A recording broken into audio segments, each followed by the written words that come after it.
Bonjour à tous, bonjour à toutes. Merci de vous rendre disponible pour ce webinaire organisé conjointement aujourd'hui par la FTE et le courtier E.ON. Je suis Cédric Dondin, je vais jouer le rôle de modérateur pendant cette séance. Je suis vice-président de la commission BFR et optimisation du cash au sein de la FTE. Nous vous proposons d'aborder le thème du prêt garanti par l'État et de l'affacturage, deux outils à combiner pour absorber les chocs de trésorerie liés à la crise. Pour ce faire, nous avons deux intervenants du cabinet E.ON qui vont nous apporter des réponses et nous faire comprendre mieux les enjeux du marché et de la situation actuelle.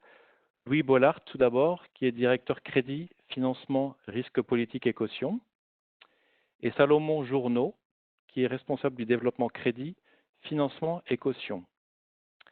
Donc j'espère que vous entendez tous bien via Webex. N'hésitez pas à poser des questions dès maintenant via le chat et nous garderons une quinzaine de minutes à la fin de l'intervention pour y répondre le plus précisément possible. Je passe tout de suite la parole à Louis et à Salomon. Messieurs. Merci beaucoup Cédric, merci à tous d'être là. On est très content de pouvoir essayer de vous éclairer modestement compte tenu des postes et des positions que vous occupez, évidemment au front et en première ligne au front depuis le début de cette période plus qu'inédite qu'on traverse.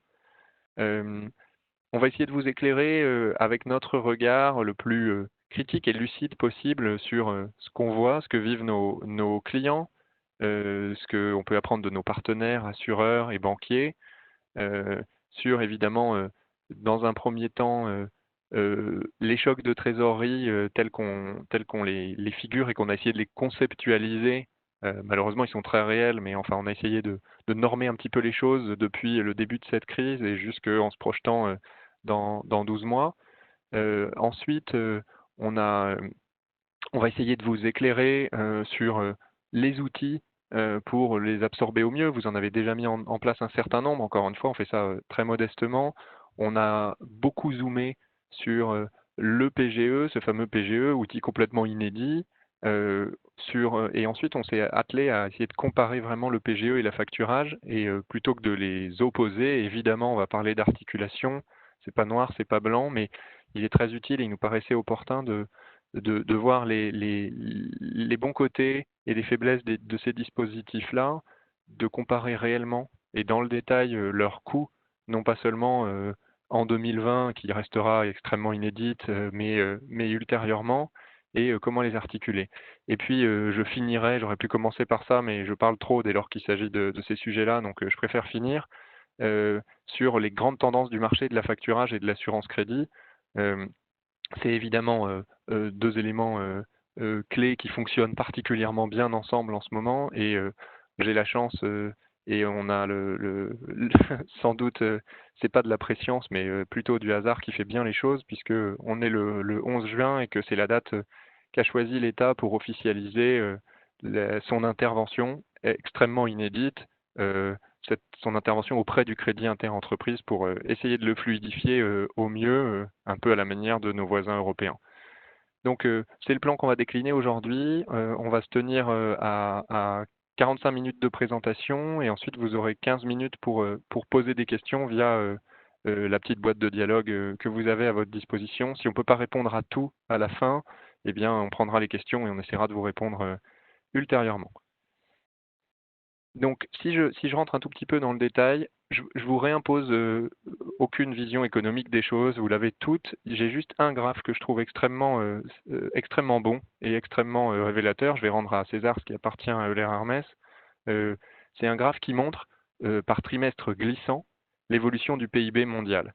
Et vous avez la courbe grise qui est l'évolution du PIB mondial sur 2 années, donc 2000, en l'occurrence les années de crise de 2008-2009, et la courbe rouge qui est l'évolution du PIB mondial sur la crise qu'on traverse.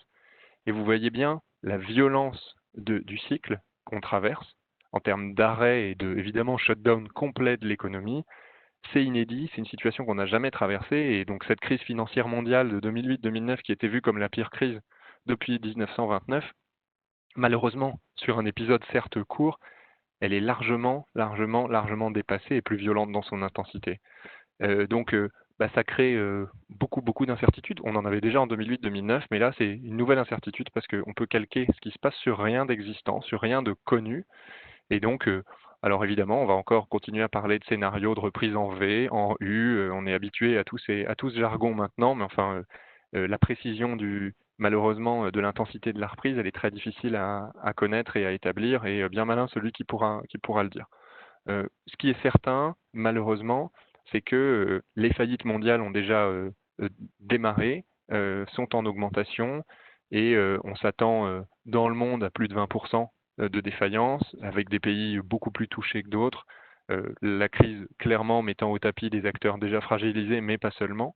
Et on a, si on zoome sur l'Europe et sur la France, on a des scénarios qui sont un tout petit peu analogues. Avec l'Europe, on attend presque 20% d'augmentation de défaillance aussi, et en France, plutôt 14% d'augmentation, sur un trend, je rappelle, qui était prévu d'une cinquantaine de milliers de défaillances sur la France pour 2020.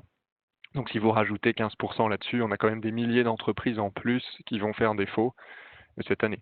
Reste à savoir si, et ça on pourra le mesurer que très, très tardivement, si le régime de défaillance et notamment de redressement sauvera cette fois-ci plus de boîtes, plus d'entreprises que ce qui sauve habituellement, qui est de l'ordre d'un peu moins de 10%, hein, des boîtes qui sortent par le haut d'une période de redressement et qui n'en sortent pas par la liquidation.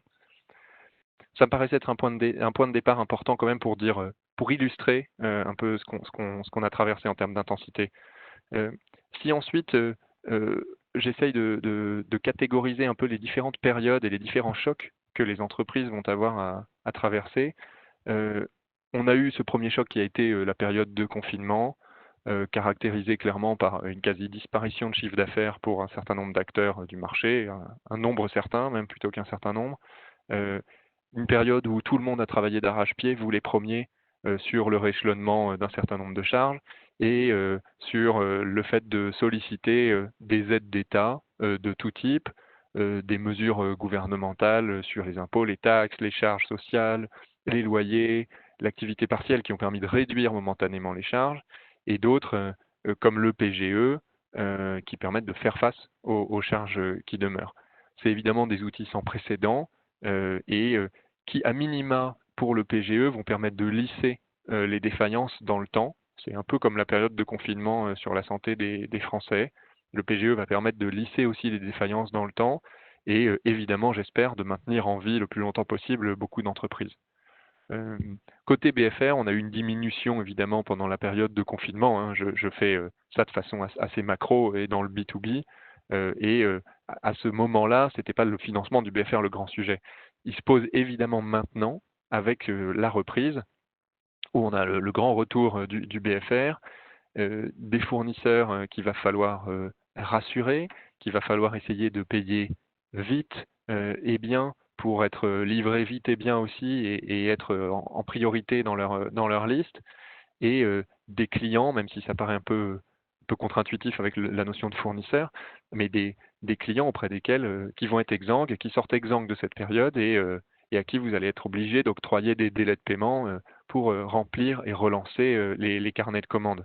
Ce qui est compliqué, évidemment, c'est que dans cette période-là, l'information financière disponible, elle est faible, et regardez les bilans 2019 et les résultats 2019 quand ils sont sortis pour juger de la performance de 2020, c'est évidemment inopérant. Les assureurs crédits naviguent aussi un petit peu dans le brouillard, soyons clairs, même si ils ont quand même une info qui est généralement plus actualisée que les autres. Et se fier à l'expérience de paiement passé va être évidemment un recours un peu faible, tellement, comme je l'ai écrit, la crise a rebattu les cartes.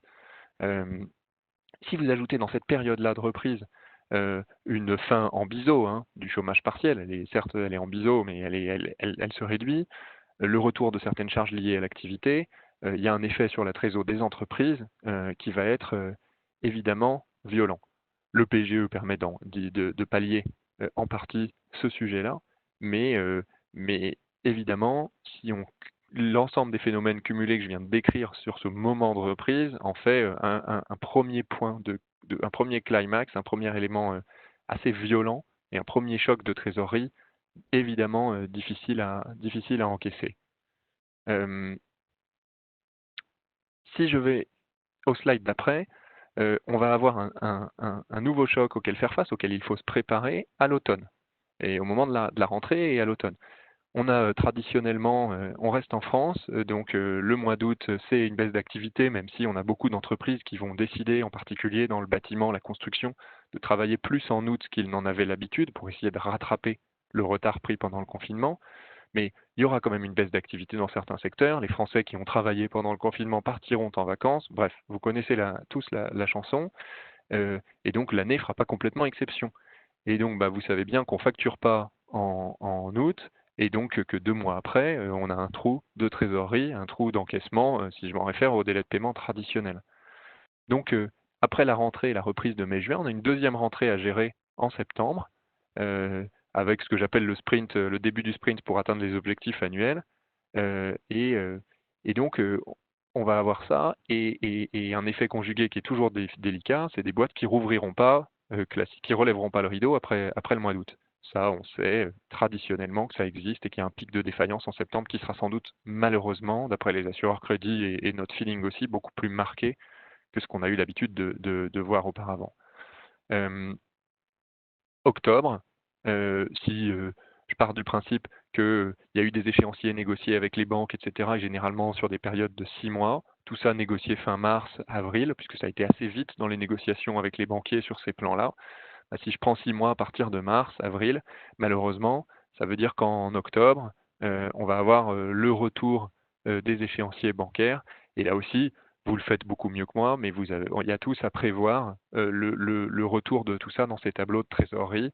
Et donc, on a ce second redémarrage à gérer avec la fin et la fin des moratoires qui vient s'additionner là-dessus.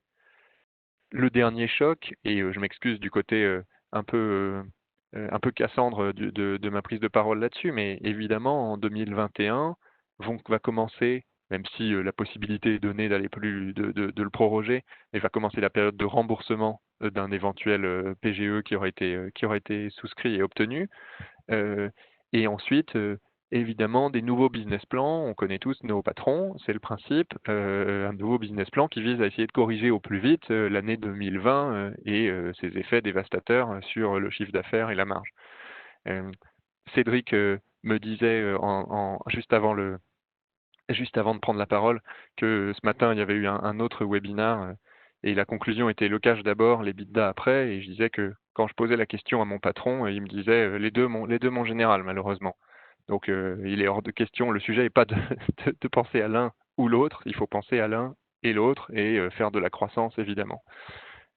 J'ai dans ce slide juste zoomé un petit peu sur les notions de levier et liées au PGE. Il ne faut pas que ça se transforme en un piège. Je veux à nouveau pas être Cassandre. Le PGE est une mesure jugée par tous comme une très très bonne mesure, mais avec un montant qui peut atteindre 25% du chiffre d'affaires de l'entreprise, il peut être vite relativement disproportionné en termes de dette si on le rapporte à l'EBITDA de l'entreprise en question. Et dans l'exemple que j'ai pris qui est tout simple, mais vous prenez un EBE de 10% avec un levier financier de 3, si vous prenez un PGE de 20% de votre chiffre d'affaires, le levier passera entre guillemets au mieux à 5, et si je prends une baisse substantielle de l'EBE, malheureusement le levier il explose. Donc il faut avoir aussi ces éléments et ces ratios en tête, parce que ça pourrait être des effets ciseaux assez catastrophiques et dévastateurs par la suite. Donc voilà un peu la somme des chocs auxquels toutes les entreprises, chacune à leur sauce, chacune à leur manière, chacune avec leur spécificité, je ne prétends pas que c'est une vérité absolue, elle est assez générique, toutes les entreprises vont traverser dans les mois qui viennent, et évidemment elles sont déjà rentrées dans une période de secousse depuis le début. Évidemment, et c'est ce que vous faites, c'est des périodes où on ne peut pas se passer d'un pilotage extrêmement fin, pointu de sa trésorerie, de faire des hypothèses. On nous a tous demandé dans toutes les entreprises de faire des worst case scénarios, des worst case réalistes, des worst case 1, 2, 3, etc. Et évidemment, il faut faire ça et il faut aussi communiquer très régulièrement avec ses banques, avec ses fournisseurs, avec ses assureurs crédit, les assureurs crédit, pas ses assureurs, les assureurs, pour être sûr qu'ils ont bien en tête tout ce que vous avez fait, qu'ils valident, qu'ils voient que vous pilotez ça de façon assez fine. Et croyez-moi, vous le savez tous, mais 1 heure ou 2 avec ses banquiers et les assureurs crédit, c'est rarement du temps mal investi pour essayer d'assouplir leur position et de faire en sorte que vous mainteniez un accès tout à fait correct au crédit fournisseur. Ensuite, le maître mot de ce slide, il est au milieu, hein, c'est ce que vous faites au quotidien et c'est un peu votre rôle dans l'entreprise, c'est de regarder et d'obliger le board à regarder avec lucidité les différents scénarios que vous leur présentez et de mettre en place des solutions dès lors que vous arrivez dans la zone rouge ou qu'il y a des scénarios assez centraux qui malheureusement amènent les entreprises clairement dans la zone rouge. Une fois tout ça mis en place, il y a un certain nombre de solutions possibles. Vous les avez toutes à votre main, vous les connaissez. Vous avez commencé par négocier des moratoires, des rééchelonnements, des aides d'État, on l'a vu, on en a parlé. Vous avez étalé vos dettes. Vous avez besoin de solliciter d'autres lignes de financement auprès de vos banques. Vous avez sollicité des PGE et c'est pas mon unique point évidemment, mais l'affacturage sans le tordre du tout, nous semble constituer vraiment une solution hyper adaptée pour soutenir l'activité à ce moment un peu clé où vous avez des clients exsangues qui ont besoin de délais de paiement, mais qui n'ont évidemment pas forcément la surface financière et qui n'ont pas la surface financière pour vous payer cash. Donc c'est un tout petit peu redondant ce que je viens de dire, mais vous saisissez le point. Il y a des défaillances en chaîne, il y a des défaillances en masse, il y a des vagues qui arrivent, on a besoin d'outils de pilotage, on a besoin de financement et on a un outil qui semble répondre à toutes ces questions. Je ne peux pas le faire rentrer au chausse-pied dans chacun de vos business, vous avez bien un esprit critique face à ça. En revanche, il faut être parfaitement éclairé sur ce que ça peut faire et le regarder encore une fois avec lucidité. Le plus lucide d'entre nous sur le sujet, c'est Salomon et je vais le laisser vous présenter concrètement un comparatif qui aboutit, vous le verrez, à une articulation entre les deux qui ne vise pas à opposer les deux dispositifs, mais qui vise bien à essayer de comparer, de se faire une idée de ce que vaut le PGE par rapport à la facturage et comment on les articule ensemble. À toi, Salomon. Merci beaucoup, Louis. Donc effectivement, la première chose qu'on a essayé de regarder quand le PGE a été communiqué et publié par l'État, c'était de se poser la question de quels étaient les critères pour obtenir ce PGE et surtout de quelle manière ça pouvait s'articuler ou s'opposer, hein, ou être concrètement quelque chose qui rendrait inutile des solutions d'affacturage pour donner une idée un peu claire du mécanisme, de la valeur en termes de financement apporté aux entreprises, mais surtout dans le temps, parce qu'il ne faut pas oublier que ce dispositif PGE a été mis en place en un temps record au tout début de la crise par l'État, mais derrière, à la sortie de cette crise, et on y arrive tout doucement, la question c'est qu'est-ce qui se passe derrière pour, là encore, l'aspect trésorerie, l'aspect cash de l'entreprise. Donc on a regardé un peu dans le détail ce PGE et comme le disait Louis, hein, vous êtes tout à fait au fait des différentes conditions. On les a repris ici pour dire que il y a 3 éléments qui nous semblaient intéressants. Le premier, c'est l'historique de l'entreprise minimum pour obtenir ce PGE.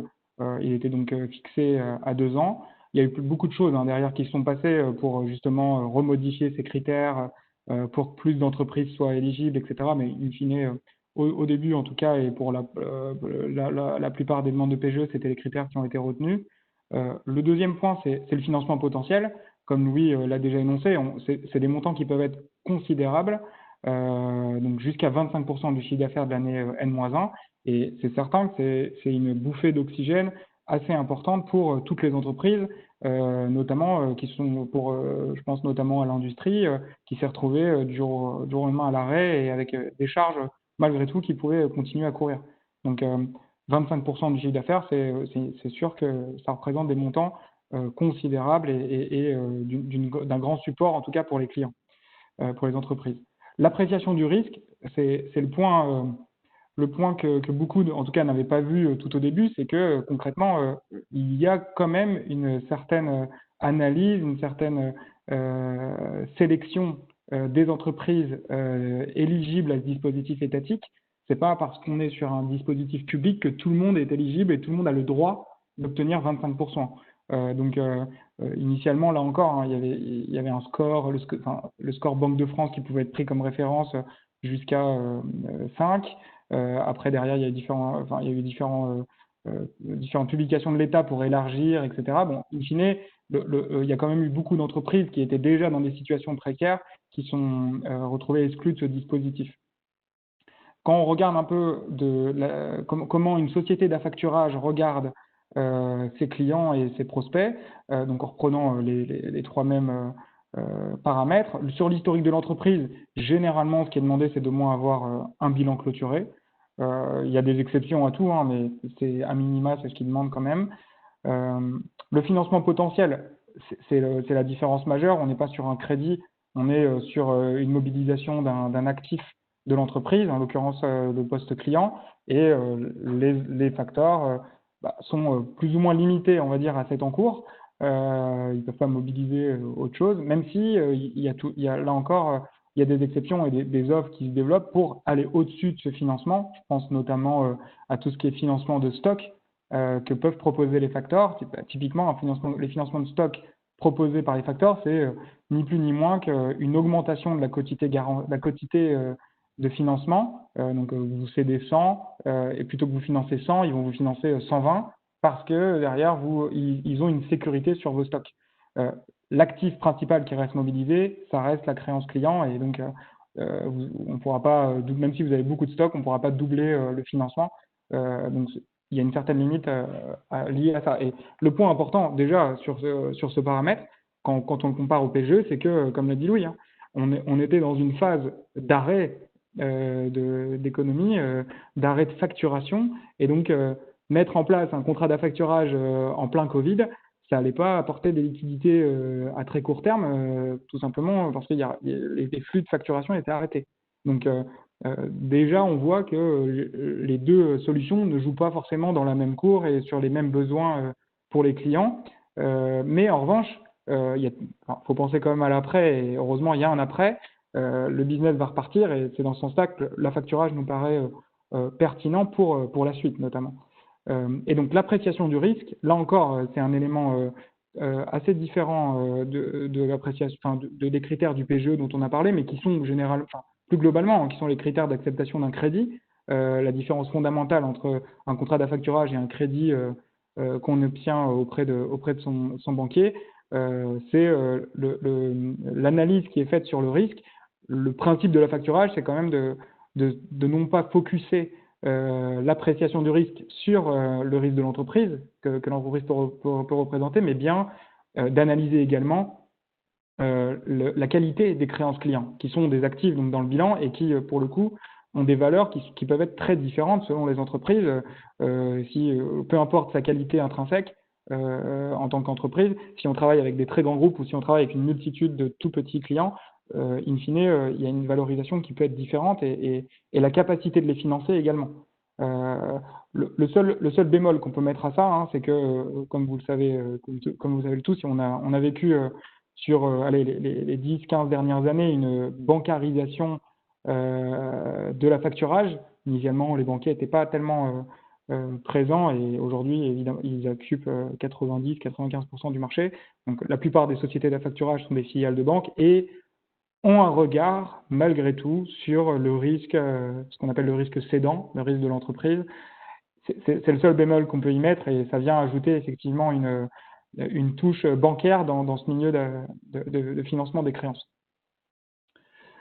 Donc, une fois qu'on a parlé de pour qui, le deuxième sujet, c'est pour quel montant. Donc, on a la réponse assez rapidement, on l'a répété plusieurs fois, le PGE, ça peut représenter jusqu'à 25% du chiffre d'affaires de l'année N-1. Pour l'affacturage, là encore, on s'est dit, c'est adossé sur les créances clients et donc on ne peut pas aller au-delà de ces créances clients. L'enjeu principal pour déterminer le montant, c'est notamment quels sont les comportements de paiement de mes clients. Tout le monde n'a pas le même DSO et donc tout le monde n'a pas le même stock de créances clients in fine. Et ça, c'est le premier point. Le deuxième point, c'est évidemment la taille de l'entreprise. Plus on est gros, plus on a des créances clients et donc plus on peut avoir du cash. grosso modo, si on part d'un DSO typique, en espérant que tout le monde respecte la LME de 60 jours, ça représente 17% du chiffre d'affaires de l'entreprise, soit quand même quelques points en dessous du PGE. Donc le potentiel qu'on pourrait imaginer est plus faible au démarrage d'un contrat d'affacturage par rapport à la mise en place d'un PGE de plusieurs points. Si on s'attarde un peu sur ce dont je parlais juste avant, à savoir les durées de crédit qu'on peut donner à nos clients, la situation elle va être un peu plus, nuancée si on a des comportements de paiement un peu plus longs de nos clients. Donc vous voyez sur ce tableau-là, vous avez sur une base 100 l'apport de cash d'une solution PGE qui aurait été souscrite à plein versus l'apport de cash d'une solution factor. Le point important, c'est que la solution factor, si votre chiffre d'affaires reste constant, le cash apporté par le facteur est lui aussi constant. Il va vous financer vos créances clients, donc le montant apporté par le facteur est constant pendant toute la durée du contrat. Et c'est des contrats qui sont, on va dire, par nature indéterminés. Vous pouvez l'arrêter avec un préavis, évidemment, mais il n'y a pas de date butoir, c'est pas un remboursement de crédit, donc c'est de la mobilisation systématique de créances qui naissent et qui disparaissent derrière. Donc vous avez toujours les mêmes montants. En revanche, pour le PGE, c'est le principe d'un prêt, hein, vous allez effectivement rentrer dans une phase d'amortissement et donc commencer à rembourser le prêt. Et les remboursements du prêt vont diminuer effectivement le cash qui est apporté par ce crédit-là. Au début, il est de 100. Quand vous commencez à rembourser, il vous reste plus de 80, 70, etc.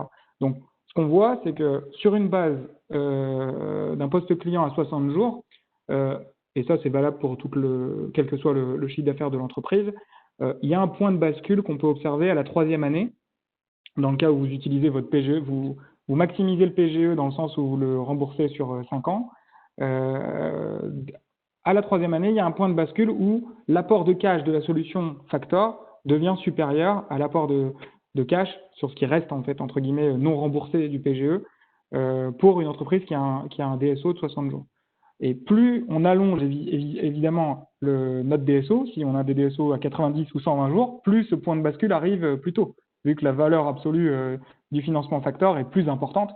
Quand on a des DSO plus longs, on a plus de matière à financer. Donc quand c'est 90 jours, c'est dès la 2e année.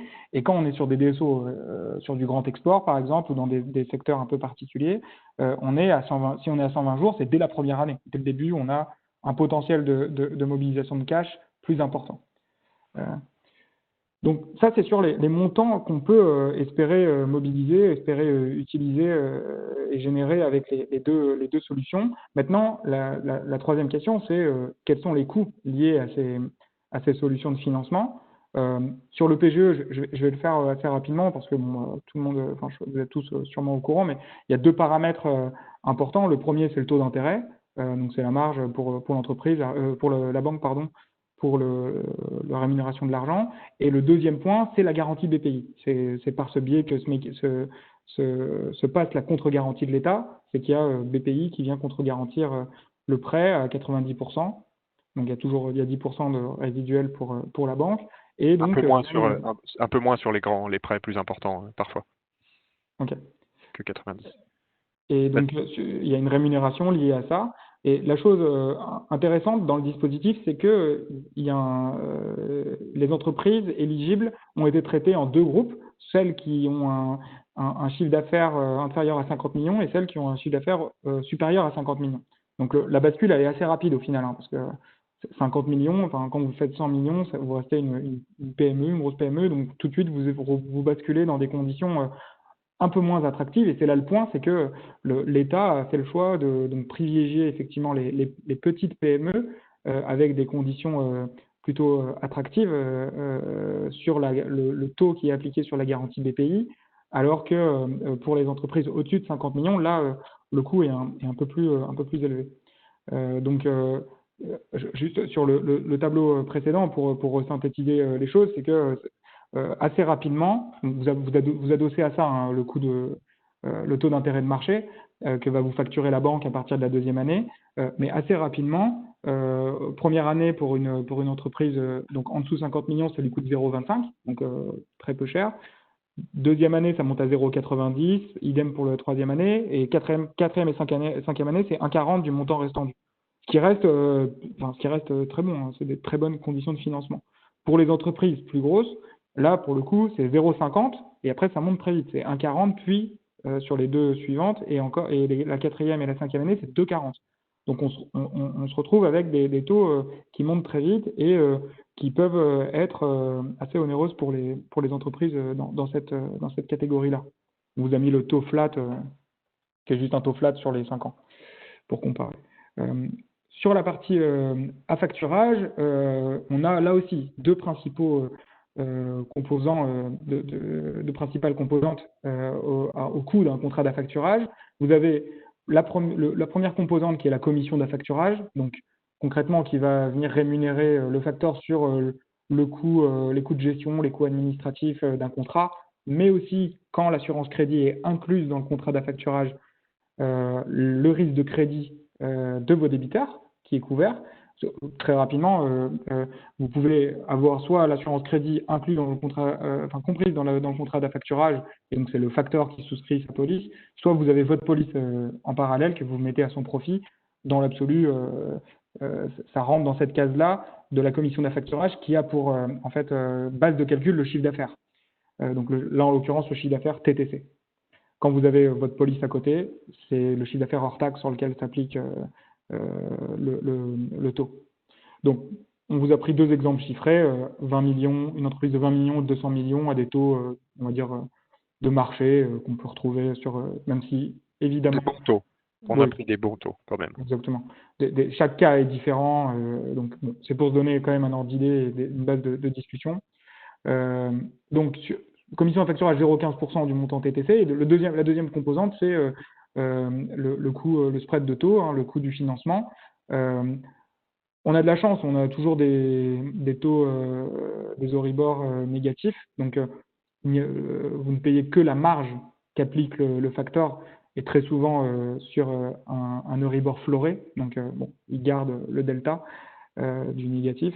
Donc, là aussi, hein, on a pris des taux, des bons taux, comme disait Louis. Donc 0,9% du montant de la ligne de financement utilisé. Ça, c'est un point. Bon, vous avez la main pour utiliser ou non, selon les périodes, le cash qui est mis à votre disposition, à la différence de la commission d'affacturage qui, elle, est facturée quoi qu'il arrive. Pour une entreprise de 200 millions, là, mécaniquement, les taux diminuent. C'est une courbe complètement inverse à celle qu'on a vue sur le PGE, tout simplement parce que l'effet volume ici joue en faveur des prix et pour le coup est beaucoup plus linéaire et beaucoup plus progressif que le PGE. Le PGE, soit vous êtes en dessous, soit vous êtes au-dessus et d'un coup ça double. Ici, c'est beaucoup plus écrasé comme courbe et donc on arrive pour une entreprise de 200 millions à 0,06 et 50 points de base sur la ligne de financement. Ce qu'on voit dans le tableau récapitulatif juste en bas, c'est que le coût annuel, il est exactement le même tous les ans. À part, évidemment, si le rebord se met à être positif, toutes choses égales par ailleurs, comme on dit. Donc, tous les ans, on est exactement face au même taux, et donc il y a une certaine stabilité dans le coût et dans l'apport de cash. Maintenant, si on compare justement ces deux situations, donc le PGE pour une entreprise de 20 millions et le facteur pour une entreprise de 20 millions, et la même chose pour une entreprise de 200 millions, on se rend compte d'une chose assez frappante,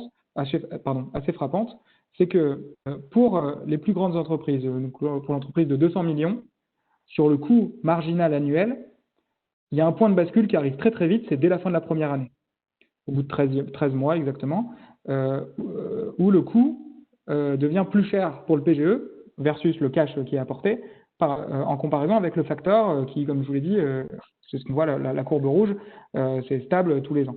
Donc, dès la fin de la première année, le coût marginal lié au cash apporté par le PGE est plus important que celui d'un contrat factor. En revanche, quand on est sur une entreprise donc, de 20 millions, il n'y a pas de point de bascule. Il n'y a pas de point de bascule. Pourquoi ?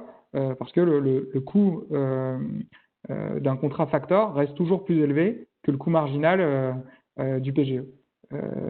Pour une entreprise de 20 millions. Et là, ça nous pose, ça pose ça apporte des réponses aux questions qu'on a pu se poser au début de cette partie. C'est concrètement, est-ce que c'est une opposition ou une articulation ? C'est certain que c'est pas une opposition ou une articulation. Et on peut même se dire que ça peut être très complémentaire. Très complémentaire pour à la fois effectivement bénéficier du PGE. Toutes les entreprises ont intérêt, quelle que soit leur taille, à souscrire le PGE. Les conditions de marché qui sont très faibles, ça apporte du cash qui n'existe pas ailleurs. Il n'est pas dans vos créances clients, vous n'en avez pas beaucoup, ou vous en aviez pas beaucoup, ça reprend. Et surtout, la première année, c'est quand même très peu cher, quelle que soit la situation de l'entreprise. Donc, la première conclusion qu'on peut tirer, c'est oui, toutes les entreprises ont intérêt à utiliser le PGE. C'est une facilité de l'État et si vous avez la chance de pouvoir en profiter, il faut en profiter. Si on compare un peu plus dans le détail les points positifs et les points négatifs sur le slide suivant, c'est sur la partie PGE, c'est quelque chose qui se met en place très rapidement. L'État a réagi extrêmement vite et tout le monde a pu saluer cela. Il y a eu beaucoup de moyens qui ont été mis en place. Les montants sont élevés. Il y a une flexibilité assez remarquable qui est donnée aux entreprises pour rembourser plus ou moins rapidement. Et le coût, il est très faible pour toutes les entreprises. Sur les points négatifs, si on peut en trouver, c'est concrètement, il y a des sujets sur l'éligibilité. Tout le monde n'a pas eu la chance de pouvoir en bénéficier. Il y a un coût qui peut augmenter très vite, notamment pour les entreprises au-dessus de 50 millions. Et ça, c'est un point. Louis a évoqué le sujet de l'EBITDA versus dette. Évidemment, c'est de la dette. Et donc, les bilans vont être impactés par ce PGE. Et donc, il peut y avoir une augmentation assez folle de la dette. Si je parle rapidement de la facturage, si on prend les points clés, les vrais points positifs de la facturage, c'est que déjà, vous protégez votre bilan avec l'assurance crédit qui peut être incluse dans le système. Et ça, c'est un point essentiel, notamment dans la période qu'on connaît de flou et de non-visibilité sur la santé financière de nos partenaires. Oui, il y a des risques de défaillance et donc des risques, au-delà d'impacter le cash, d'impacter la profitabilité de l'entreprise. Donc, il y a l'assurance crédit qui est inclus, qui est intégré là-dedans. Et le deuxième point, c'est que les montages d'affacturage peuvent être déconsolidants. Peuvent être déconsolidants en normes françaises, évidemment, mais aussi en normes plus restrictives comme les normes IFRS. Et ça, c'est du cash, donc, apporté à l'entreprise qui aura, par exemple, bénéficié de son PGE sans dette. Sans dette, et ça, c'est un élément essentiel qui va venir rassurer tous les partenaires bancaires ou assureurs crédit dont on parlait. Donc, c'est pour ça que c'est une vraie solution parallèle au PGE qui adresse un autre sujet, mais enfin qui adresse le même sujet, mais pas au même moment plutôt. C'est un élément mais considérable parce que vous pouvez être sûr que tout le monde va scruter les dettes de toutes les entreprises parce que il y a une vague de PGE assez importante et donc de prêts bancaires qui ont été délivrés. Et on sait bien que l'affacturage est souvent retraité en dette quand bien même il est déconsolidant. Après, dans la façon dont il apparaît malgré tout dans les chiffres et dans les bilans de l'entreprise, quand le montage déconsolidant est là, eh bien, la photo, elle est déconsolidée et elle est décomptabilisée pour parler tout à fait français. Et donc, ça quand même, malgré tout, c'est quand même reconnu plus comme du cash que sans dette qu'une dette classique. Donc, les assureurs crédit, en tout cas, ne la reconsolident pas. Hein. Peut-être que les banquiers, etc., selon les cas, ils peuvent effectivement faire un travail. Les assureurs crédit, quand ils font tourner leurs algorithmes pour votre notation de crédit fournisseur, ils ne retraitent pas le facteur. Ils regardent les bilans, ils regardent la dette, le cash. C'est des ratios qui partent et donc c'est pas retraité. C'est très notable, c'est le double effet positif vis-à-vis des assureurs crédit par rapport au reste de la sphère financière. C'est que, ils ne retraitent pas les montages d'affacturage déconsolidant. Je dirais qu'ils seraient complètement schizophrènes si jamais ils le faisaient, puisque ils sont quand même généralement assureurs, surtout ces montages-là, donc ce serait compliqué de dire qu'ils les retraitent. Et deuxièmement, comme ils ne le retraitent pas, ça a un intérêt positif sur la notation qui porte sur vous et donc sur votre accès au crédit fournisseur. Donc je dirais que il y a double effet, à la fois sur votre cash, sans génération de dette, et en plus ça renforce la note que vous avez chez les assureurs crédit, qui vont donc sur leur population assurée de fournisseurs qui vous vendent de la marchandise ou des services ou des prestations, vous accorder du crédit. Donc il y a vraiment deux effets positifs. On ne réinvente pas la roue en disant ça. À nouveau, on conceptualise un peu les choses pour essayer de prendre de la hauteur et de voir à quel point c'est vertueux dans le monde qu'on traverse aujourd'hui. Et c'est d'autant plus vrai avec l'attitude des assureurs qui peut être assez compliquée en ce moment et qui peut avoir des répercussions assez court terme sur votre crédit fournisseur et donc venir en fait entamer votre cash que vous avez pu lever par l'intermédiaire du PGE, qui est complètement vicieux et contre-productif. Et donc Louis vous en dira quelques mots Oui. à la fin de cette présentation, parce qu'il y a des mouvements, vous avez pu voir, tout récents sur le sujet. On est presque à ce point-là, on est à la fin là. Ouais. Donc, Vas-y, Salomon, pardon. si tu Ouais, veux. juste pour finir sur l'articulation et l'opposition, c'est que concrètement, on voit clairement qu'il y a une articulation à trouver selon les cas entre ces deux mécanismes. Le point qui peut être très intéressant, très vertueux, c'est notamment de mettre en place une solution d'affacturage pour rembourser le PGE, et encore plus quand on est sur une entreprise qui a plus que 50 millions et qui a intérêt à rembourser rapidement son PGE vu le coût qui augmente derrière. Donc le factor, si vous n'avez pas de factor en place, peut être un moyen de dégager du cash pour rembourser le PGE et donc ne pas détériorer votre position structurelle de trésorerie. Ça, c'est une chose très importante. Pour les autres, pour les plus petites entreprises, elles ont tout intérêt, comme je disais, à étendre au maximum et aller jusqu'au bout sur les 5 ans, parce que c'est du cash, encore une fois, que potentiellement elles n'auraient pas eu dans des temps plus classiques. Et parallèlement, si le besoin s'en fait sentir, mettre en place une solution d'affacturage pour stabiliser sa trésorerie et avoir un apport structurel, parce que là encore, les besoins avant crise et les besoins post-crise peuvent être très différents en fonction notamment de son accès au crédit fournisseur. Et là, les problématiques d'accès au crédit fournisseur peuvent créer des nouveaux problèmes post-Covid sur sa trésorerie. Donc le facteur doit être une vraie source structurelle de cash pour ne pas en souffrir. Voilà. Merci Salomon pour cette présentation. La minute du cuistre, hein, c'est de dire que compte tenu du fait que le factoring il repose sur le banquier, mais aussi sur un contrat d'assurance crédit qui soit intégré chez le banquier ou externalisé, eh bien, l'assurance crédit, c'est un truc qui vit au quotidien, c'est un truc qui doit être négocié à l'entrée, qui doit être renégocié au fil de l'eau, qui vit en permanence, sur lequel il faut insister sur les garanties et évidemment, avec un courtier à vos côtés, c'est plus facile et ça se fait mieux. Le sujet du jour, il est juste que le marché de l'assurance crédit il a été extrêmement chamboulé. Vous avez lu beaucoup de choses là-dessus. Je vais juste vous faire un update très rapide sur ce qui s'est signé dans les heures qui précèdent ou jours qui précèdent. On a été entendu, il y a eu un vaste mouvement de lobbying plus ou moins organisé auquel on a contribué pour essayer de faire en sorte que l'État français mette en place un mécanisme de réassurance derrière les assureurs crédits pour éviter qu'ils continuent les mesures de réduction et de résiliation qu'ils ont pris et qu'un certain nombre d'entre vous ont subi de plein fouet depuis le début de la crise.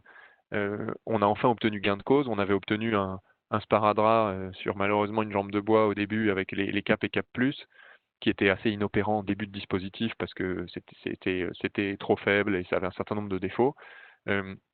Aujourd'hui, il y a bien ce cap relais qui vient d'être mis en œuvre. Il y a des articles qui sont parus dans la presse. Et pour vous la faire très courte, ce cap relais, c'est bien un mécanisme de réassurance global, transverse, pour les 5 assureurs crédits en France. Pour l'instant, uniquement sur le business domestique, mais l'export arrive. C'est juste que ça dépend d'une autre loi de finances et donc ça n'a pas été voté tout de suite. Et donc, toutes les créances domestiques, assurées crédit, dites-vous bien que sur 100 € de prime que vous paierez à votre assureur, au titre du business entre le 15 mars et le 31 décembre de cette année, il y a 75 €, donc 75%, qui va être transféré à l'État. Et en face de ça, l'État va prendre 75% de la sinistralité à sa charge. La contrepartie de ça, pour faire à nouveau très simple, c'est que les assureurs crédits ralentissent énormément leurs opérations de prévention, c'est-à-dire de réduction et de résiliation des garanties. Et ils ont même signé un papier qui dit qu'ils doivent avoir au 31/12 le même montant de garantie que ce qu'ils portaient au 15 mars. Au milieu, ça ne les empêche pas de faire un petit peu de réduction et résiliation sur les dossiers les plus difficiles, c'est-à-dire quand ils ont des impayés avérés, c'est-à-dire quand il y a des procédures collectives. Et ils organiseront des opérations de monitoring du risque à fin août, à fin septembre et à fin octobre, sur lesquelles ils devront prévenir en avance pour que les assurés aient le temps d'éventuellement compenser les baisses de garantie par des CAP et des CAP+. Vous voyez, on commence à être à un niveau de détail assez fin, c'est une affaire de spécialiste, tout ça c'est difficile à comprendre, c'est assez inintelligible. Faites-vous aider, sollicitez votre courtier, sollicitez-nous. Il faut utiliser à plein ces dispositifs. L'intérêt du cap relais, c'est qu'il n'y a rien à faire. Normalement, il faut que l'État pilote les encours avec les assureurs crédits pour s'assurer qu'ils le font correctement. Sur les cap+, il y a un petit peu plus de tuyauterie à mettre en œuvre. En 2 mots, en Europe, on est les derniers à le mettre en œuvre après l'Allemagne, les Pays-Bas, la Belgique, le Danemark, le Royaume-Uni. C'est une très bonne chose parce que quand notre travail de lobbying auprès de l'État a porté ses fruits au moment où on a expliqué à l'État qu'il y avait une distorsion de concurrence énorme entre un fournisseur français et un fournisseur allemand, puisque le fournisseur allemand pouvait tout à fait proposer du crédit à son client en étant couvert et assuré, tandis que le fournisseur français n'avait potentiellement plus de garantie et donc était beaucoup moins confortable pour accorder les mêmes délais de paiement à son client. C'est l'argument clairement qui a fait mouche. C'est pas la comparaison avec l'Allemagne en disant regardez comme ils sont forts, c'est le fait de dire que les fournisseurs allemands allaient être mieux traités et allaient être mieux placés dans des appels d'offres. Je parle évidemment de la même manière des fournisseurs néerlandais ou anglais. Donc une très bonne chose, une vraie victoire pour le crédit interentreprise. Il y a une enveloppe de 15 milliards. 15, c'est un chiffre que vous retrouverez partout, mais là, en l'occurrence, c'est 15 milliards d'euros de sinistres potentiels pour l'État. Ce sera jamais, jamais, jamais ces montants-là. Et donc, on peut qualifier ça d'une vraie belle victoire pour le crédit interentreprise et surtout en cas d'insatisfaction, quand vous avez l'impression que les assureurs ne respectent pas l'esprit du dispositif, il faut remonter le sujet par la FTE, par les fédérations professionnelles, par votre courtier. Nous, on veille là-dessus parce que, évidemment, l'État ne peut pas être au courant de tout, l'État ne verra pas tout. C'est des énormes masses euros, c'est des milliards et des milliards d'euros d'encours. Donc, à l'intérieur de ça, il peut y avoir beaucoup de mouvements sans que ça se voit au global. Et il faut absolument qu'on se mette en veille là-dessus. Mais globalement, merci à l'État, évidemment, et à tout, et c'est parce que c'est une vraie avancée. Si je termine par le marché de la facturage, très brièvement, les facteurs sont évidemment ouverts et ils le seront d'autant plus qu'ils peuvent bénéficier de ce cap relais, c'est-à-dire que les contrats d'assurance crédit que souscrivent directement ou indirectement les facteurs vont bénéficier de cet effet vertueux à minima de maintien des garanties et on espère de reprise un peu de garantie. Et donc tant les facteurs peuvent s'appuyer sur une assurance crédit, finalement le sujet de risque est pris en charge, c'est réduit, il est géré. Et donc, les facteurs se sont même permis, et c'est une très bonne chose, pour en citer un comme Facto France par exemple, ils ont amélioré leurs conditions pour coller à la réalité du moment. La réalité du moment, c'est que je suis incapable de faire une prévision fiable de chiffre d'affaires, donc je ne veux pas de minimum de commission, je veux potentiellement encore plus financer les quelques factures que j'ai, avec des pourcentages de financement augmentés, etc. Et si je peux aller plus vite pour négocier ma mise en place de factoring, je vais plus vite. Aujourd'hui, on a des dizaines de dossiers sur la table, ouverts, pour des entreprises de toute taille, et on travaille aux côtés de ces entreprises-là pour accélérer, aller vite et faire en sorte que le facteur soit un vrai outil d'accompagnement de leur reprise, en plus, à la fois sur le plan du financement et, comme on le dira jamais assez, sur le plan de la structuration de ce fameux process order to cash qui doit être en ce moment clairement mis en avant et piloté de très près. Je vois une question que je prends tout de suite puisque c'est le sujet de Hélène Stack-Petit. Merci Hélène. Quand l'État va confirmer la protection pour son intervention sur la partie export, j'ai eu le Trésor entre 15 et 16, donc il continue à travailler sur ces sujets-là, et normalement ce sera début juillet. Donc malheureusement, c'est pas dans les heures qui viennent, parce que c'est une autre loi de finances. Je vous avoue, moi je mets ma main au feu devant toutes les personnes qui suivent ce webinaire. C'est certain que ça va être intégré. Et je ne vois pas l'État pas soutenir les exportateurs et soutenir que le business domestique, ça n'a aucun sens. C'est absolument certain et c'est dommage que ce n'ait pas été mis en œuvre tout de suite, mais ça va évidemment l'export va évidemment faire partie du dispositif. C'est pas tout de suite, mais dites-vous que ce sera rétroactif. Donc j'espère que les assureurs crédits dans l'intervalle joueront le jeu en sachant très bien que ce sera intégré. Ça fait beaucoup de si. Nous, on est là pour essayer de réduire le nombre de si quand on est courtier sur l'assurance crédit et d'essayer de fiabiliser le discours et le transformer en acte. Alors, je me rends compte qu'on a parlé très vite de beaucoup de sujets. Il y en avait peut-être un tout petit peu trop. Je vais vous épargner nos photos. Mais surtout, n'hésitez pas à nous poser maintenant par écrit, désolé, des questions pour qu'on puisse éventuellement y répondre. J'espère que c'était clair. À nouveau, beaucoup de choses. On est dans une période très très inédite, très tourmentée, et je pense que on a aujourd'hui à notre main, quand on est trésorier d'entreprise, quand on est courtier sur toutes ces solutions-là, un panel d'outils extrêmement riche, extrêmement varié, et qui peuvent aider. C'est pas des outils qui créent du business, hein, mais c'est des outils qui permettent de venir en soutien de toute cette période-là et à nouveau de rendre l'incertain un petit peu moins incertain. Et c'est notre métier. Donc je suis ouvert à lire vos questions et essayer d'y répondre. Cédric, tu en as peut-être une?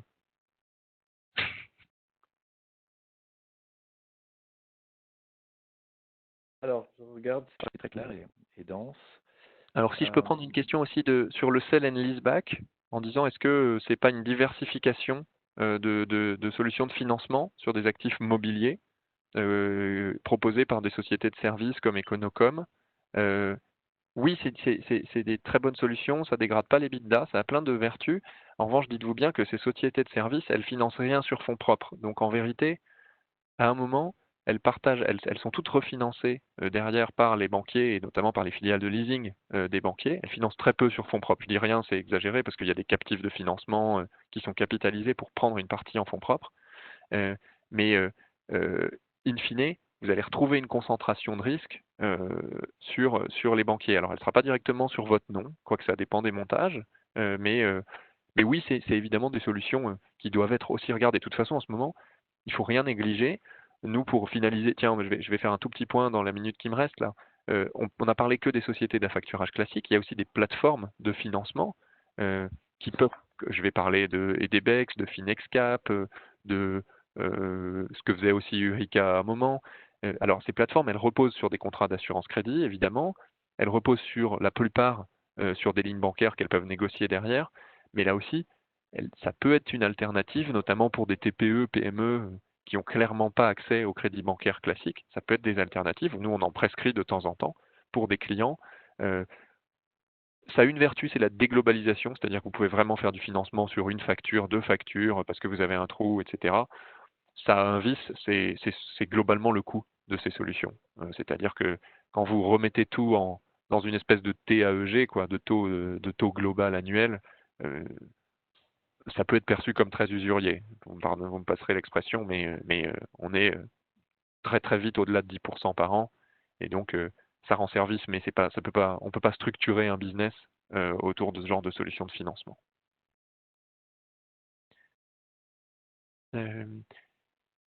Je vois une question. Oui, une question, merci. Quelle est la durée moyenne pour déployer une opération d'affacturage? Allez, Salomon, je te la laisse.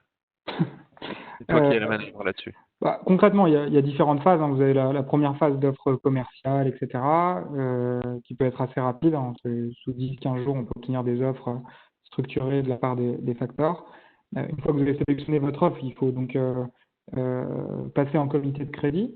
Là encore, on peut rajouter encore une dizaine, une quinzaine de jours. Donc, on arrive déjà à un mois. Une fois que le comité de crédit vous a validé votre dossier, on passe à l'aspect contractualisation et mise en place opérationnelle.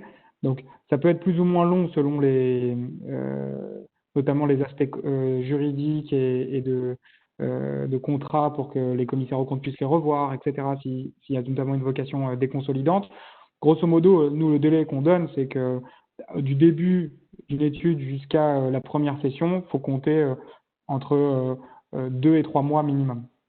Entre 2 et 3 mois, on peut aller évidemment plus vite, hein. On l'a déjà fait, même en plein Covid, on a eu un dossier qui est arrivé en mi-février pour une déconso fin mars, ça s'est très bien passé, mais il faut se laisser 2 à 3 mois pour ces aspects-là. Et après, derrière, il y a toute la mise en place plus opérationnelle où il y a un petit fichier à développer pour envoyer vos balances.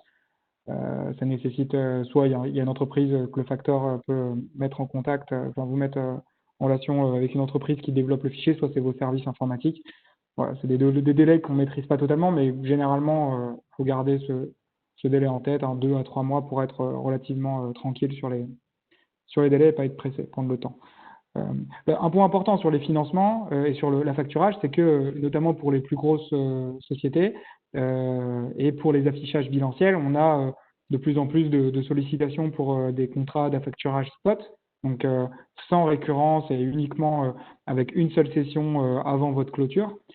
Ça a beaucoup d'intérêt, hein, c'est que ça se met en place relativement rapidement, et surtout, vous avez l'effet photo au bilan sans la mise en place opérationnelle que nécessite un contrat d'affacturage classique. Là, ça peut aller encore plus vite que les 2 ou 3 mois, même en un mois, c'est quelque chose qui peut se structurer.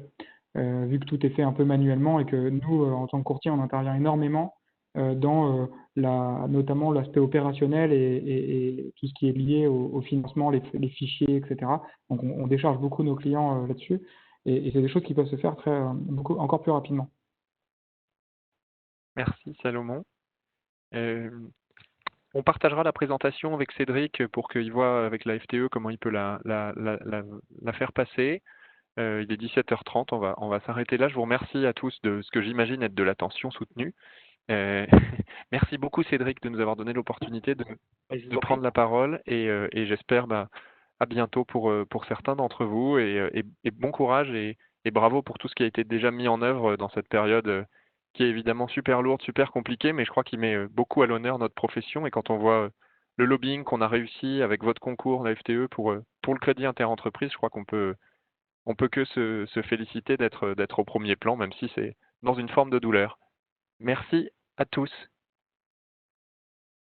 Au revoir. Merci à Louis, merci à Merci Salomon. beaucoup. Salut Cédric. Merci. À bientôt. Merci. Bonne journée à tous. Au revoir. Au revoir.